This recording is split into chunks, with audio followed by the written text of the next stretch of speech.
welcome to LOA Today. I'm Walt Jason. With me today is Debbie G of Spirituality Gone Wild. This is your daily dose of happy. We are so happy you decided to join us today. And our friend Neo Positivity is off to Disney World with his daughter, so we're going to give him a pass on that one because, you got to take the daughter to Disney World. That's like a requirement of being a parent these days. But we'll carry on, and we're going to carry on in style because we have a special guest today. Her name is Zehra Mahoon. She's from Canada, and she has a very interesting backstory. She was brought up in a Muslim family, and she went through a very similar kind of spiritual growth cycle that many of us go through to get into these conscious creator circles that we're in. And we're going to find out all about it. But first I'm going to say hello to my good friend, Debbie G. How you doing there? You're looking good today. Good. Thank you. I'm celebrating Labor Day early for all of our beautiful warriors. And also just, we've had a lot of stuff happening with Afghanistan. So I thought, Labor Day is always just an opportunity for us to remember all of the people that step forward for us in this world and in our country and in all countries, all people. And I just want to ask that this weekend that we all take at least 1 minute of peaceful thoughts and share them out to everyone, period. Beautiful. Let's remember, that's all. So other than that, I'm doing great. I'm having a blast. Excellent. Love it. And when you mentioned Labor Day, that reminds me, I got to do that promo once again because this coming Monday on Labor Day, we are having Bob Doyle from The Secret here on LOA Today. This is like so exciting. He is the first person from The Secret that we'll have ever had on the program. So we're like breaking new ground here and we're just absolutely psyched. So if you're somebody who likes to tune into the live stream, you probably know by now all the places to go, but you can do it through our YouTube account. You can do it through Facebook. The LOA Today page on Facebook. You can do it through Spirituality Gone Wild, through all the different ways you can find there. So join us, ask your questions. We'll pass them along to Bob. And it's going to be interesting because from what I understand, Debbie, Bob has, in a sense, it's 15 years since The Secret. So obviously he's done some growing during that time. But he's kind of reinvented himself because he doesn't talk in terms of law of attraction or woo-woo or anything like that anymore. He does everything from the point of view of biology and how the brain works and so forth. So it's going to be really interesting to see how he's frameworked all that. Really cool.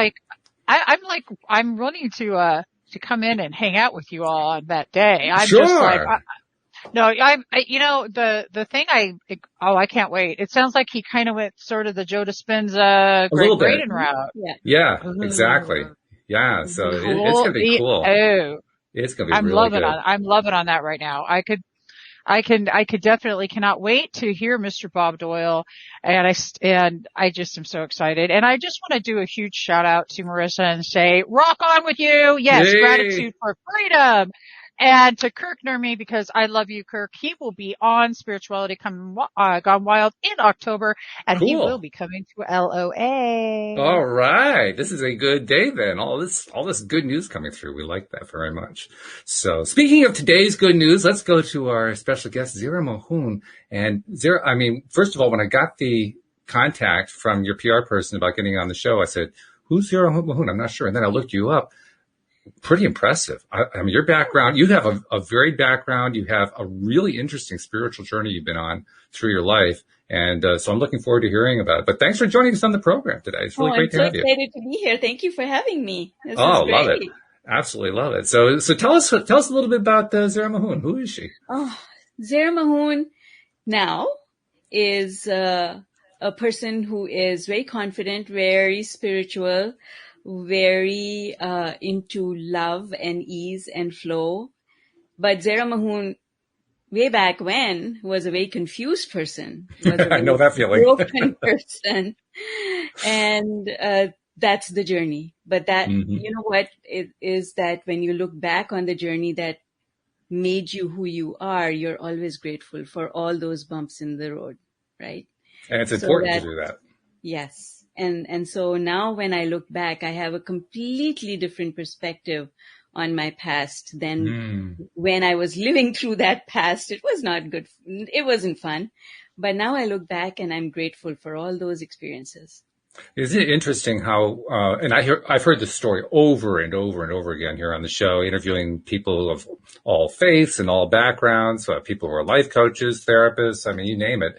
And it's always the same story. They went through, they call it different things. Some call it their dark night of the soul. Some call it their spiritual journey. I mean, there's a whole bunch of different labels for it, but they all came to at least one crisis point, and often more than one crisis point that was really, really deep, dark down. Yeah. And every single one of them, to a person, agrees that it was the best thing that ever happened to them. Yes, that's right. Because the freedom that gives you, once you deal with that, the freedom that gives you is just, it's unparalleled. No one then can hold you down ever. Mm-hmm. Once Oh. yeah, exactly. That's right. Debbie's excited. Yes. So, I mean, should we go looking for problems so that we can have those experiences? No. You don't need to do that. But I think what happens is when you go through that rough patch, you are forced to understand things. And then there are those people who don't have to be forced to understand things because they already understand them. Yes. This is true. And those of us who go through the dark night say, why didn't you have to go through it? You had it easy. Yeah, exactly, right? Well, I was the knucklehead who didn't listen, so I had to go through this. I'm with you. I'm over on her side. I had to do that. Exactly. Yes. So I love it. Yeah. So I had a very confused childhood. I had a very confused adulthood. But now I'm good, and now I can teach it. Oh, that's a great thing too. It's a great feeling to get to that point where you actually feel like you have something to share with somebody else and it's of value. Yes. Yeah. And it's not so much that I share me. What I do is, as I talk to people, I help them to make sense of where they have been, why they have been there, and how they can change it so that when they move into the future, they can create the future that they want to live. Now, would you classify yourself as a life coach? I mean, that's sort of the generic title these days, but I don't know if that's the way you necessarily think of yourself. No, I don't classify myself as a life coach. I classify myself as a problem solver. Ooh. I'm just a problem solver, and it doesn't matter what problem there is, because what I help people do is to structure their thinking process. What happens with people when they're worried about a situation is that they go all over the place. It's nuts. It's like spinning your wheels without any traction. So what I help people do is to slow that down, make sense of it, structure it, and then kind of take a bird's eye view at what you've got going on so that you can create a path for you, carve a path out of all of that. But in order to do that, you literally have to go the worry and the anxiety that you feel. And law of attraction is very much part of that, because that really is what law of attraction says. Law of attraction, as long as you are in a place of worry, you can't think straight. Right? So true. So, Right. that's right. So if you're in any low vibrational, emotional place, you're not thinking straight. Therefore, you're not making the best decisions for yourself. So I help people to make good decisions, better decisions than they would otherwise by understanding law of attraction. Now, for those people who experience, and I know you already have a thing on this is why I'm going to ask this question, but for those people who have an experience where I think most of us have probably been exposed to The Secret, the movie, and then perhaps later on to Abraham Hicks and some of the other teachers and so forth. And the big complaint that often comes out is, well, it gets framed a number of different ways, but in general, so to speak, it's, well, okay, yeah, but they make it all sound so good. What about when things are going bad and you can't seem to get out of when things are going bad? What about that? Yes, exactly. And that's exactly it. When things are going bad, what that means is that you're not thinking properly, and you are not, because you are caught up in that situation. So you have to extract yourself from that situation, see it differently so that you can change it. It's Einstein's rule, like it's the same thing. It's what Thomas Edison, if you look at things differently, Dr. Wayne Dyer's beautiful words, right? You have to look at things differently and then things change. Which is not the way we're used to thinking about things. Well, those of us outside of law of attraction circles are not used to thinking about things that way. So it takes a little bit of getting over that. But there's also the other aspect, which is, and this is, I think, what the ongoing issue is for most people. Even when they make their best efforts to redirect their thinking and so forth, they keep finding themselves being pulled back to that old negative crap, that old tape that just kept playing over and over and over again. Because it's a habit. It's your habit of thought. I think that one of the things that I teach people to do is we can't stop thinking. You can't stop thinking. It would be like asking your heart to stop pumping blood. How's that going to happen? Right? Not going to happen. It's not going to happen. So just accept the fact that you're not going to be able to stop thinking. What you need to do is to learn how to direct your thinking. And so if you keep thinking about your life and the problems of your life, you're just going to make it worse. That's not the way to fix it. In order to stop thinking about your life, you have to give your mind something else to think about. So think about anything that does not have to do with your life. That's it. So complete redirection. Exactly. So in psychology, we have an intervention. It's a pattern interrupt. You need to interrupt the pattern. So this habit of thinking that you were talking about, Walt, it needs to be interrupted so that we can turn the corner, take a U-turn. How do you interrupt that pattern of thought? Is by literally telling your mind, think about this instead of that. And so my go-to is nature, because I don't have a quarrel with nature. I'm glad to hear that, actually. I don't have a quarrel with nature, so I'm going to use that. I love that. Stay away. Exactly. You see, because if you have history with something and there's negativity in that history, soon as you pick up that topic, you go to the words that negativity. Right? So for example, I love my dog, but if I think about my dog for too long, I'll start thinking about all the vet visits and all the wakeful nights. And, you invariably, you just keep going. It's a train of thoughts. Once it leaves the station, it never comes back. It's the train to nowhere. Exactly. So, and then you're going to go around the mountain again, right? And the train. Right. Exactly. And until the cows come home. And what if the cows don't come home? Because they're probably not.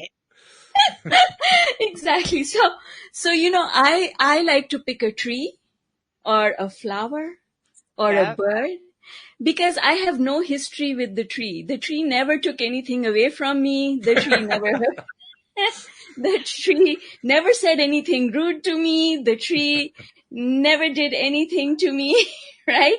So I can, so my appreciation for the tree is pure. But if I think of any subject in my life, my appreciation is tainted. It's tainted appreciation. Because if I keep going with it, I will find something that is not appreciative. Like my kids, I love them to bits, but if I think about them too long, I'll think about all the times that I asked them to do something and they didn't do it. Right? That's so honest. Can I just take a minute? Because I want to appreciate, and I hope everybody listening and watching right now is appreciating your beautiful authenticity and vulnerability to say the very things that need to be said. Because I'm over here I love that about you. Thank you. Thank you. By the way, Laura in the live stream is saying Zehra is effervescent, so she's liking you too. I also want to throw in another thing. Anyone who is listening in on the live stream, if you have a question, put it into the chat, and we will make sure that Zehra gets a chance to answer your question. So Sounds But good. yeah, Yeah. but proceed with what you're talking about here, because I love the nature Yeah. method. That's one that I use a lot. Correct. I know Debbie uses it Exactly. too. It's Exactly. really powerful. It's That's the right. easiest way I know. It's the way it was the first thing that I tried, actually. The very first thing Yes. I tried at my wife's suggestion. My wife is a former psychotherapist, so I Mm-hmm. listened to her because she knows what she's talking about, and it works. It works great. It's Yes, wonderful. it It's so does. easy. Yes, it does. And so that's the thing that people need to understand, that when you are in that situation where you're worried about something, you're anxious about something, you are spinning your wheels, because you will not find the right answer as long as those wheels are spinning. In order to stop that spinning, you've got to redirect your thoughts. And the best place to redirect them is nature, because hopefully you have no quarrel with nature, right? I try not to normally because, if I try to have a quarrel with nature, nature usually wins. And I don't That's like right. that so much. So I just shut up. Yeah. Yeah. So that's the easiest. So I've improved my life when I was going through what some people might call the dark night of the soul. Mhm. I did two things. I went for long walks and talked to all the trees. And Ah, the other thing I did was, when I realized that my thoughts were hurting me, my thoughts were the reason that I had created the life that I did not like living. mm. I decided I've got to not think my thoughts. So I said, if I should not think my thoughts because my thoughts are poisonous, then I need to borrow someone else's thoughts. You got to do something to shift it. That's for sure. Exactly. So I went and did not have Audible at that time, went to the library, was actually called to go to the library. I was driving past the library and I had this sudden urge, stop at the library. And I stopped at the library, and then I was guided to pick up audio programs by, people like Wayne Dyer and Deepak Chopra and, Harv Eker and lots of other. I came away that day with 42 audio programs. Oh my God. Yes. And they were I all love you. CDs. I love that. Yeah. I love So that CD. Isn't that, do you that's remember right. those? What were those? Those was disc things. I don't, things. We Like they can play make frisbee with things. them now. Frisbees, That's right. So, anyway, that's what I did. I borrowed the thoughts of people that I thought were wiser than myself. And I said, Yeah. I am going to force my mind, because I'm a multitasker. I am the queen of multitasking. Mm. A-type personality, multitasking. So I told myself, because my thoughts are poisonous, my thoughts are hurting me, I have to make sure that my mind does not wander. Because when my mind wanders, it's going to go back to the old thoughts. And the old thoughts are poisonous. So I'm going to listen to Wayne Dyer, and I'm going to listen to Esther Hicks, and I am actually going to focus on what they're saying. And then I am going to summarize to myself what I just heard. Because otherwise, while I'm listening to them, my mind will wander and I'll go somewhere else. So that's what I did. I listened to 42 audio Wow. programs over a period of 30 days. And literally within 30 days, my Wow. life changed. Literally within 30 days, doors opened up, things happened. Unexpected people showed up to help me with stuff that I needed help with, and things just shifted so massively, I can't tell you. And that was because while I was listening to other people, I borrowed their thoughts. I wasn't worrying about my own life. I That's wasn't true. thinking about my own life. Beautiful. Wow. Okay. Yeah. And by the way, I love the fact that you were binge listening before there was a term for it. I'm just, dude, like, right? Well, what I love it is like just your tenacity alone to Well, I had just, no choice. yeah. There's no We choice. don't. No. What's your option? People used to say to me when I had a great attitude, when I didn't even know where I was going to live at that point, it just, the outside perception to my inside was like, oh my God, how are you handling that? And I'm over here like, because what other choice in life do you have? We Yes. can face the most dire circumstances, outside of us, but how that we're handling it and what tools we're using are vital. And I'm just loving how you dove in. She didn't just dive in both feet. She went whole body emergence, Yeah. and to me, if you're going to do it right. You Right. rock. I love that. Just do it. I didn't give myself a choice because I had no choice. I Yeah. didn't have any money and I had to find a solution that didn't involve money. See? Yeah. Yep. Sure. So that was the solution. It's That was the interesting to me solution. also that there are so many people that I've interviewed, many of my co-hosts, this is also true for, who the way they got to the next step, so to speak, was total immersion. That's what you did. You did a Yes. total immersion program. Yes. And the ones who don't appear on the program, I think, are the ones who, they're the dilettante. Do a little bit here, do a little bit there, that kind of thing. That's a big constant that I see in a lot of people that I've talked to. The ones who really are serious about making the change, they dive in. They don't just put their toe in the water. They just dive right in. You have to reach a point where you don't give yourself a choice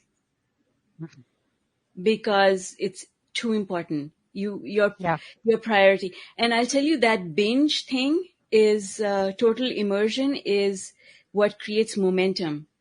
When Yes. once you have momentum, the thing that you create momentum with becomes self-propelling. You see? Mm-hmm. Like you push a car, it can keep going, even though you stop pushing. Put a child on a swing. In the beginning, you have to work really hard to push it. But once that swing starts swinging, it's just a tap on the back. Mm-hmm. You just stand there and tap, and the swing keeps going back and forth, back and forth. So a lot of people give up in that early phase when a lot of work is required. They give up because of a couple of reasons. One, they want to see immediate results. And unfortunately, with this kind of stuff, immediate results cannot be had. You just have to trust that results will come, and then they do. So people give up too soon. It's like you plant a seed, and then the next day you water it, and then you pull it out to see if it started sprouting roots. Like plants don't grow like that. Not Right? very long anyway. No, you kill it, right? But that's Hey. literally what you Yeah. do. If you take score every day, you kill the plant. You Mm-hmm. kill that seed because you keep pulling it out. That's a good way That to makes, describe that. I love that actually because it makes total sense. And the fact is that in our world and society, we've gotten used to this instant gratification. I mean, Instagram, it's like everything's instant. Mm-hmm. And it's so important. What is happening here is the entire universe has requested that we all slow down. So I love this because in this slowing down and really immersing yourself, you are able to really shift things for yourself. Yes. And I'm loving this. How did your relationships change in your life when you started on this journey? Because I know what happened. I had a lot fall off, but I had a whole giant world open up. Yes. So what has been your experience? Very similar to yours, but I want to add a little bit of detail. In the beginning, when I started this work, I became scared. I became scared of other people because I was not stable enough in my own vibration, and listening to other people would create a wobble for me. I would lose my balance because I didn't know what to say to them. I didn't know how to process what they were saying to me in a manner that Right. would not hurt me. So in the beginning, when I did the work, I withdrew. I didn't want to meet the people that knew me too well, because when people know you too well, they ask difficult questions. They ask difficult questions about, oh, what about that problem you had? Have you done anything about that?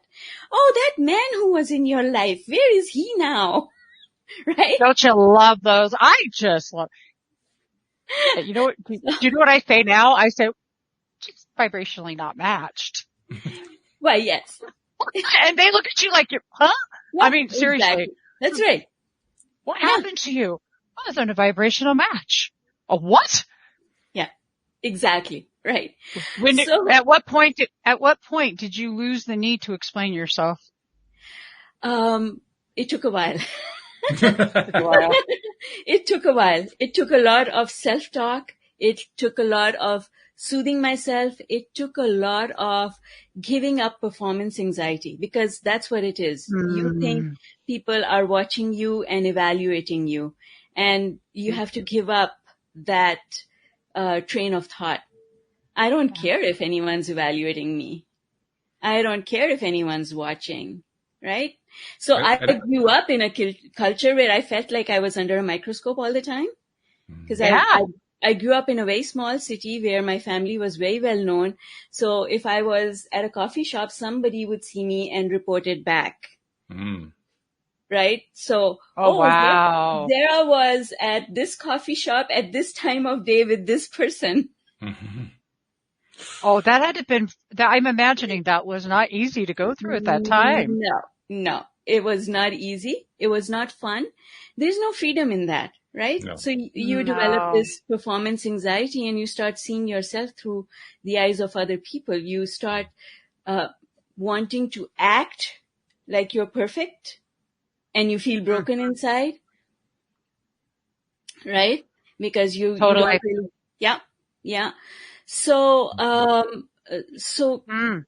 you have to give up that way of thinking, because what I've discovered and what we know from all the stories that we've read about people who have come through adversity is that freedom is in your mind. It's not out there somewhere, right? Which is not. Can I, Jump right in. Go ahead. I have to tell you, you excite me. You do. She just excites me. I interviewed Billy Hayes from the Midnight Express, and he was in a prison in Turkey. And I have one-on-one privately spoke with him. What you just said is the truest statement in the entire world, and I get chills through me. Your freedom is in your mind. You could be in lockdown in a Turkish prison and still have freedom. Yes. That is probably in fact, I think that right there is such an important thing to even bring to the table. Thank you. Well, but that really, Debbie, is the key, because when I understood that, my relationships actually improved. You see, previously I was trying to be perfect. I thought that the health of my relationship with people who were important to me depended on my being perfect in the manner that would please them. But in reality, it was when I let all of that go and became authentic to myself that my relationships improved. Because when I did that, that's when I had boundaries, you see? Because if you're trying to play a role for someone else, you don't have boundaries towards that person, because you're trying to be perfect for them, not perfect for you. So there's no boundary, because you'll do whatever they want you to do. You'll even do things that you think they want you to do. Right? Yeah. So that means that you have no boundary. You have no personal space. You have no personal space even in your mind. Even your mind does not belong to you, because they've taken over and you've allowed them. But when you put your relationships in perspective and you say, I care about you, but not that much. I care about me first. And these are some of my favorite words. When something happens or someone says something, I say, I care about you for 2 seconds. And that's enough. Not that much. What you said upset me, but it's not going to be the theme of my day. I care, but not that much. There's also something else that you said. I want to return to it because I'm curious to know what your experience was in this regard. You made a reference to being concerned about how other people thought about you, or what they thought about what you were doing, or what they thought about what you were thinking, and so forth. And certainly in the situation you were describing, there was some of that going on because you were being pressured in that way. But the other thing that occurs to me, and I think I've seen this in quite a few cases, even in the most restrictive cases where people lived like you did, where it was just, a total control. You are under my power, that kind of a thing. The people that we're assuming are paying attention and watching our every move almost never are. Yes. They pick up on little bits and they use that to leverage you. And the rest of the time they're oblivious to what you're doing, which is really interesting. Yes, it is, because we create that whole scenario. We create it in our heads. So we create the prison in our head. We can also create the freedom in our head. Right? There are two sides to the coin always. Yeah. And you can decide two sides of the coin. Yeah. Oh, I hope you guys all I hope this is soaking in. There's two sides. You control your brain. Yeah. Wow. We get to control it's just beautiful. So many people are just going around they talk about the only zombie syndrome we have is not being aware to be aware. And once people become aware, it's like, oh, I have a choice. And I think that what I'm hearing you really come across with here, and I'm loving you for this, is reminding people that they have a choice. They can be imprisoned by their thoughts, or they can be freed by their thoughts. Which do they want to choose? Let's talk about some more tools, because I'm really I'm loving what you're bringing here. This is great. And I took a minute to look you up, and you've got quite a lot of books too. Yes. Yeah, no kidding. Y'all just need to go look at Amazon and Google this young lady. She's got all kinds of good stuff. Oh, I was just checking some of them out. I mean, really. But yeah, I would love to give the audience some more tools that work for you in doing that very thing, which is shifting our mindset. Okay. So I've used so many tools, and I openly teach everything that I've learned, but I'll tell you something. When you are going through a process where you are trying to change who you are internally, it's like being a caterpillar in a cocoon. You're not ready to show yourself to the world. And if you pierce the cocoon at that time, you hurt yourself. And you never turn into that butterfly. So it's okay to be in that cocoon while you're working on yourself. It's okay. Yeah. And you need to tell yourself that it's okay. It's okay. It's okay that I'm taking this time for myself. It's okay that I'm not showing up for my friends. It's okay that I'm not showing up for my family. It's okay because I'm in a cocoon and I need to do this work. See, span of attention, everyone understands what that is, right? Span of attention. It is our power to focus. And with everything that's happening, we know that our span of attention has become very small. Children have a very short window span of attention, right? Well, we do too. So if we're trying to improve ourselves, what is your span of attention for improving yourself? Ooh, that's good. Yeah. Right? Absolutely. Yeah. And people don't have span of attention for their self-improvement. That's where the problem is. They don't stay with it long enough to do the work. They keep flitting from here to here. How many calls I have? I'm guilty. First of all, I'll raise my hand and say guilty. Bought every book, bought every course, listened to every talk, attended millions of events. Right? Yes.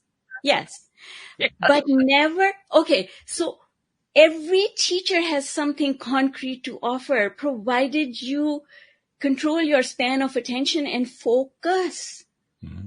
Do what the teacher is telling you to do. Read the book and put it on the shelf and on to the next book and on to the next course. You haven't really allowed yourself to absorb the material and then put it into action. So you can make a career out of reading books and taking courses. Nothing will change. I love that. I love the way Mike Dooley, one of the presenters on The Secret, described this particular thing that you're describing right now. He said it's like you want to go from New York to LA by car. And so you get the car out of the garage and you get your vision boards and you put them in the back seat. Your copy of The Secret is in the right-hand passenger seat, and you got your clothes in the trunk, and you have audio tapes to listen to along the way.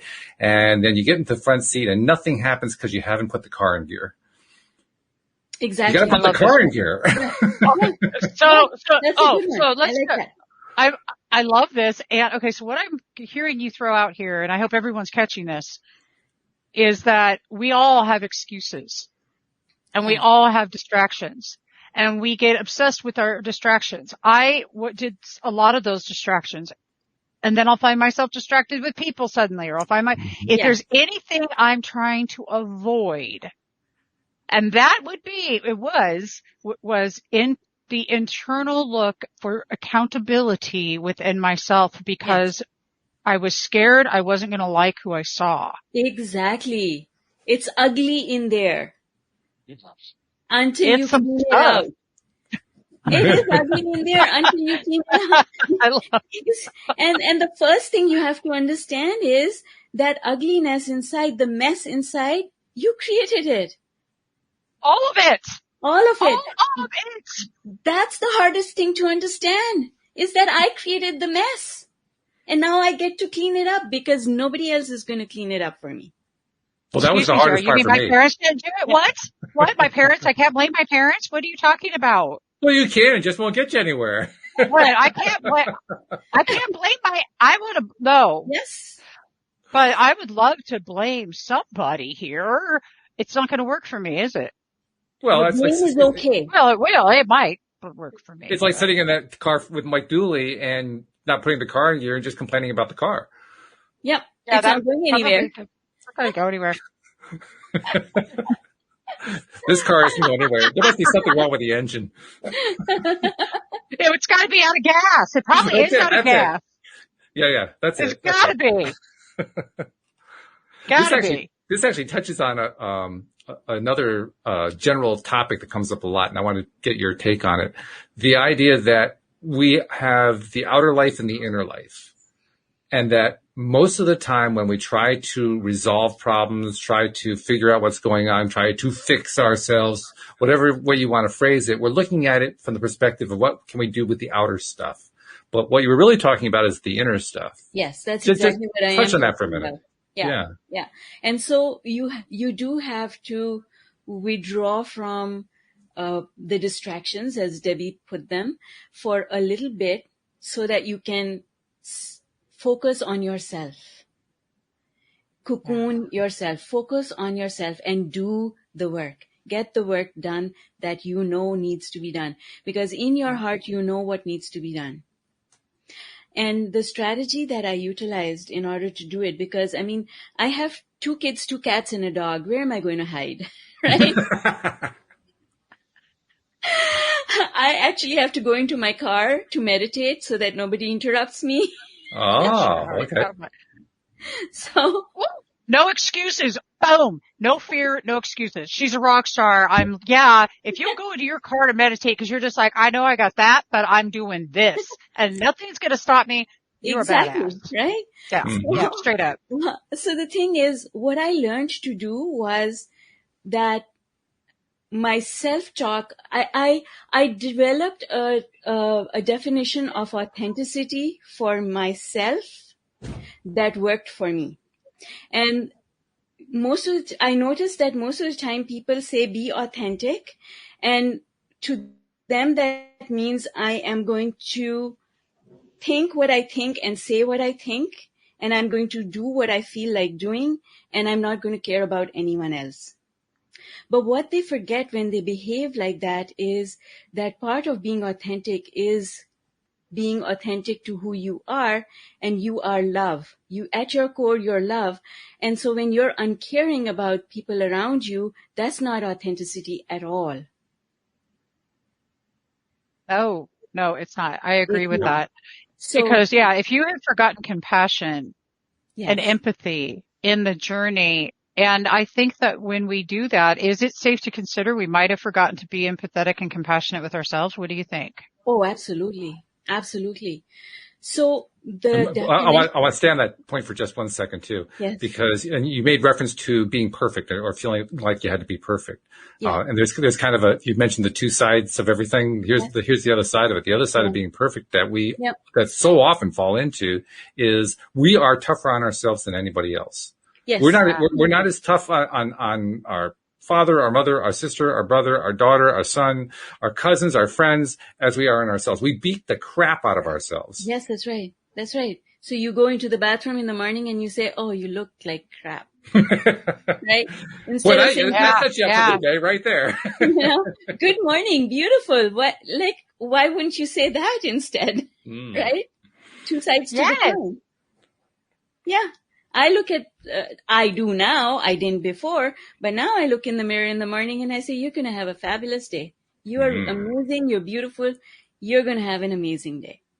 But because that's how you would greet a friend. If you were meeting a friend, Yeah. would you say, "Oh, your day is going to be terrible"? Well, not if you want to keep the friend. Exactly, right? You look like a mess. Look at you. You look like a mess. You're going to have a terrible day. No, you don't. Well, then don't say it to yourself either. But you know what, Walt? You're absolutely right. That was the strategy that I arrived on. I decided that authenticity meant what I say to myself. It's authenticity to me is not about what I say to other people. Authenticity to me is what I say to myself. Yeah. Being Okay. authentic means I need to acknowledge my feelings. See, authenticity doesn't mean lashing out because I'm throwing a tantrum. Authenticity is I am throwing a tantrum. I'm going to accept the fact that I am throwing a tantrum. I don't need anyone else to know about it because it's my tantrum. I need to deal with it. That's good. So That's very good. the truth that you have to tell is the truth that you have to tell you, not other people, because you created the mess.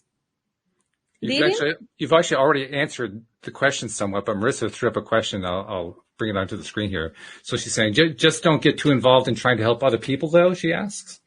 Well, my philosophy for Marissa for helping other people is that I will help as long as I don't have to feel that it's a sacrifice.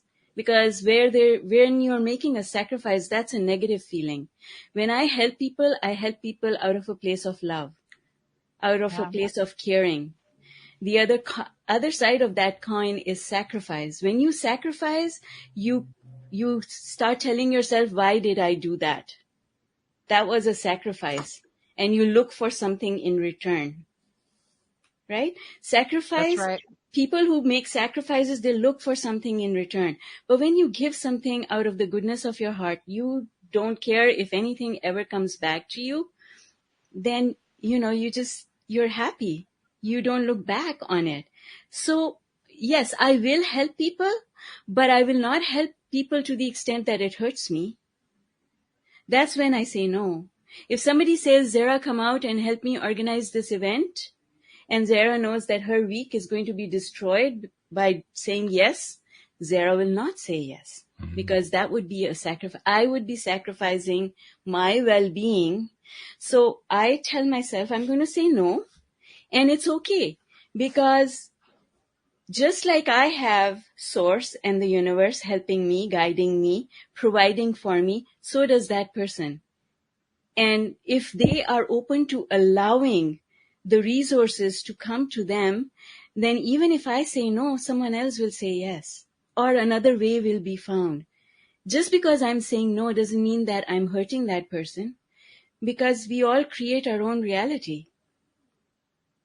And nobody's taking anything away from anyone else. So this is self-talk, you see.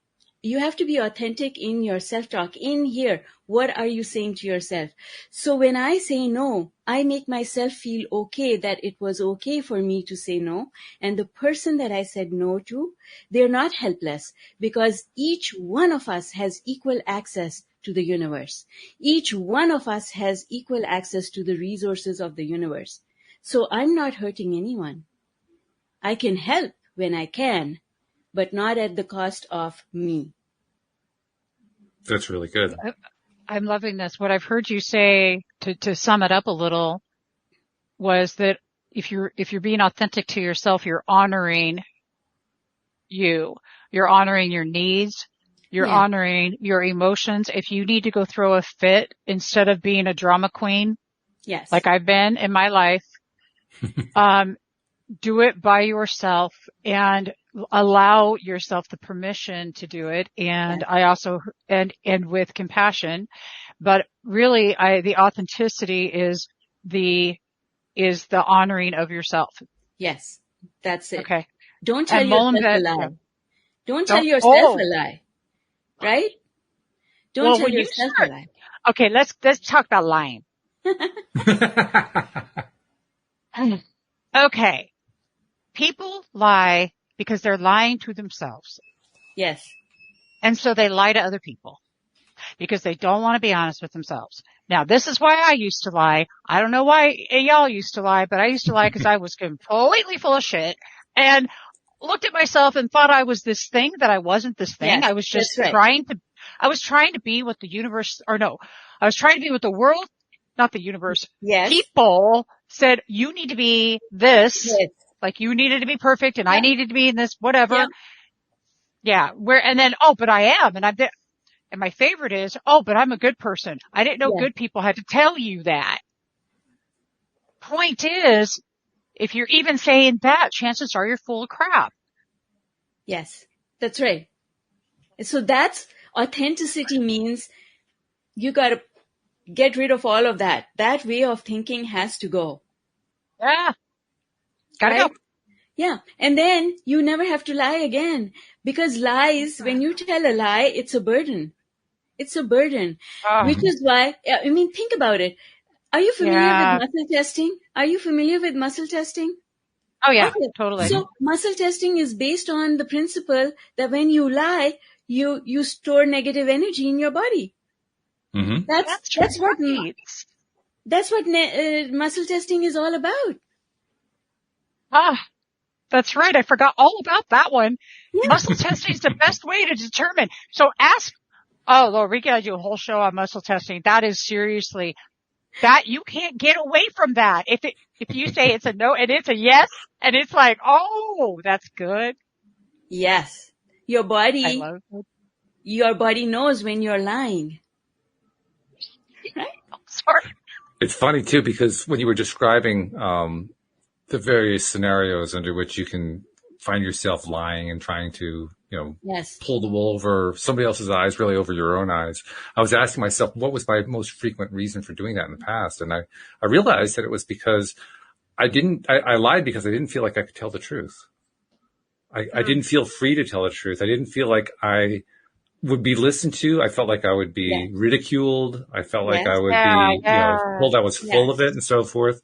And so lying seemed safer. It actually wasn't. It was actually more dangerous, but it seemed safer. It seemed like the safe zone. Okay, all I have to do is just tell that little white lie and they'll let me be and I'll be okay and they'll accept me and all that stuff. Thank you for saying that because that's exactly where I was going.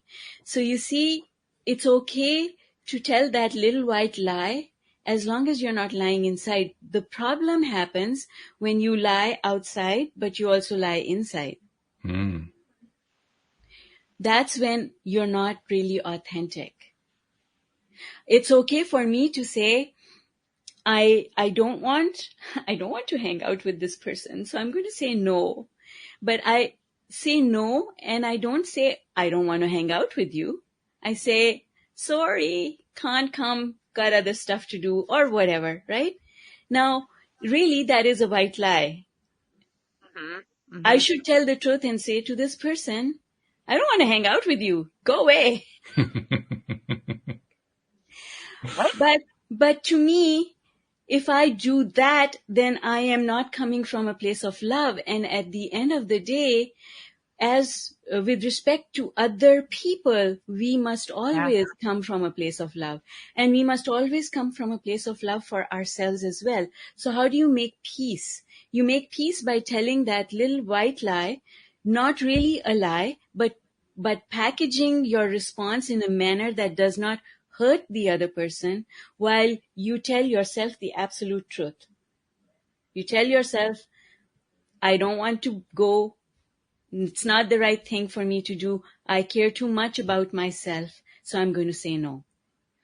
Instead, what a lot of people do is they tell themselves a lie as well. They say things like, yes, I would have gone, and then they sit and they talk about it to themselves, and they say, maybe I shouldn't have done that. I shouldn't have done that. That doesn't feel good. I shouldn't have said no. Yeah. I should have gone. What is that person going to think? And you don't need to do any of that, because when you do that, you are not being authentic. It's okay to say to yourself, I'm not going to do that. And it's totally okay. It's interesting that you're talking about this. Oh, sorry. Let me just throw this in, and we'll bring you in.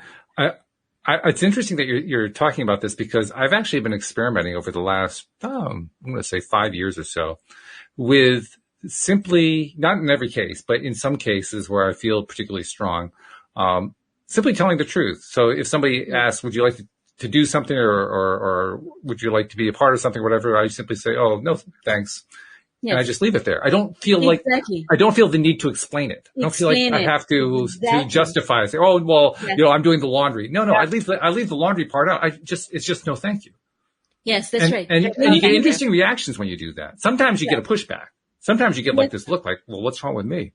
Well, but then you just learn to come up with strategies to say no in a nice way that won't hurt the other person's feelings, but still say no. I'm not going to change my no into a yes so that you feel better, because I love myself as much as I love you. So I don't want you to feel bad, but I also don't want to downplay my own needs. I am important. I love myself. The strategy that I've used that actually has been most effective for me is to say it in a low tone. So instead of saying, oh, no, thank you, it's, oh, no, thank you. It has a different feeling. And for something, I don't know why, there's something about saying it that way that just kind of takes the other person off guard or something. I'm not sure exactly what, but I very rarely get any kind of pushback that way. Okay, I'll show you what I do. So that's a strategy that works for you. Absolutely. What I do is, when I'm going to say no, I'm using this as a scale for emotions. So in the middle here is worry, and down here is despair, and up here is love. So what I do is I just do a gut check, and I ask myself, if I'm feeling uncomfortable, that's somewhere over here. It's a negative emotion. So I'm feeling uncomfortable about saying no. That means I need to bring myself up here and say no from a place of love. And when I say no from a place of love, the other person does not conclude that I don't like them. And that's why I'm saying no, because I'm saying no from a place of love. So they understand that they are still loved. That's right. Even though I'm saying no. Try it. This is my formula for being a spiritual parent. Say no. You don't have to say yes to everything your children want, but say no with love. That's really interesting. Interesting. Yes, it's very powerful. I have done this, and I can tell you that the dividends are huge, because think about it. If you have a spouse and they want you to do something for them, and you say, I hate you, I will not do that for you, I'm always doing things for you, go away. Or you can say, love you very much, got too much on my hands, not just now, can't do it for you. Big difference. Because you see, before you say the words, your vibration has already gone to the other person. Your vibe has already been transmitted. So where do you want to transmit your vibe from? Here or here?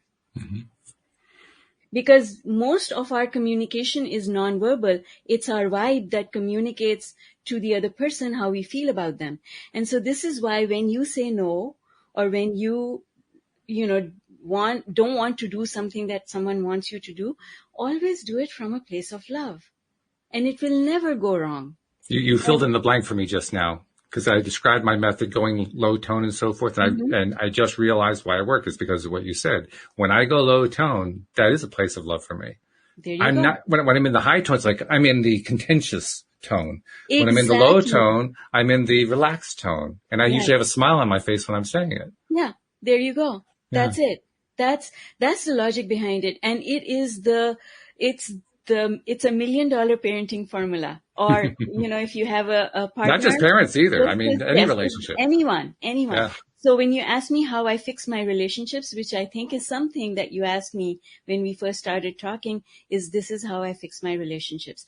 I understood that when I'm throwing a tantrum on the inside because I don't like what someone is saying to me, I need to soothe myself, resolve my tantrum, bring myself up to a place of loving that person again before I have a conversation with them. That's good. I love that. And what I'm appreciating is this. It's the airplane theory. You put the mask on yourself before you put it on anyone else. That's right. Yeah. But to self-nurture and self-source, self first is not selfish, is the whole point here. Absolutely. And how important that you are. That's amazing. And I wanted to, Walt, what I do know is, because this is one of my classes right now, is nonverbal communication, our tonality, our expression, everything. That's 80% of our communication is nonverbal. Exactly. Right. Exactly. So and that vibration, I love how you brought that up, where the vibration that we're sending out and the fact that we're bringing that awareness, but we're bringing the vibration of love to the conversation. I'm loving that. And I want to do a quick shout out to Mullenbet and Francisco. I love you guys. And yes, Marissa, be true to yourself. Absolutely. And as usually happens with the show, the hour is gone. I know. This was so much fun. So before it disappears entirely, we got to do one more piece of business. You got to tell people how to reach out to Zehra Mahoon, because otherwise, what's the point? They got to know how to reach you. For sure. So first of all, my handle across all social media is Z Mahoon. So Z, my first initial, and my last name, Mahoon. And that is also my website, zmahoon.com. And if you head over there to my website, you can download my free book. It's called Why Me? Why Do Bad Things Happen to Good People? Nice. And it basically comes from I always ask this question, why me? I didn't deserve all of this stuff to happen to me. Why is this happening to me? And yes, and then we will be connected. So connect on social media or go to my website and connect with me. I love that title too. Why me? Why me? That's like the start of most internal conversations, especially early on in the discovery process. Yes, that's totally. Right. Yeah. And then lastly, I have a 40-day law of attraction workout, which will be starting in 10 days time. So we do 40-day cycles. We finish a cycle and start another one. Today is day 30. So in 10 days, we start a new cycle. And if you want to participate, all you have to do is grab the unlimited 40-day workbook and join us on Facebook, where we run the program. So you have a group. Beautiful. Yes, that's right. There's a group that supports everyone who does the workout. And I usually do a talk in the group on a weekly basis. And if anyone has any questions, I respond to the questions. And we kick it off with a webinar, how to get the most out of your 40-day law of attraction workout. Excellent. Well, Debbie G, I have to say, I think we had another winning show today, bringing Zehra on. What do you think? I think it was, I'm in heaven right now. My vibe is high and I'm just appreciating everything that you bring to the world and to our conversation today. Thank you so much. Thank you for having me. Oh, we loved having you. We'll have to have you back again sometime. Come back and tell us what happened after the next 40-day program. Tell us about any of our listeners who tuned in and participated. That'd be a good topic. Yes, all right. Absolutely. Okay. So thank you much. Thank you, live streamers. Thank you especially to podcast listeners everywhere. We will see you all next time here on LOA Today. Goodbye, everybody.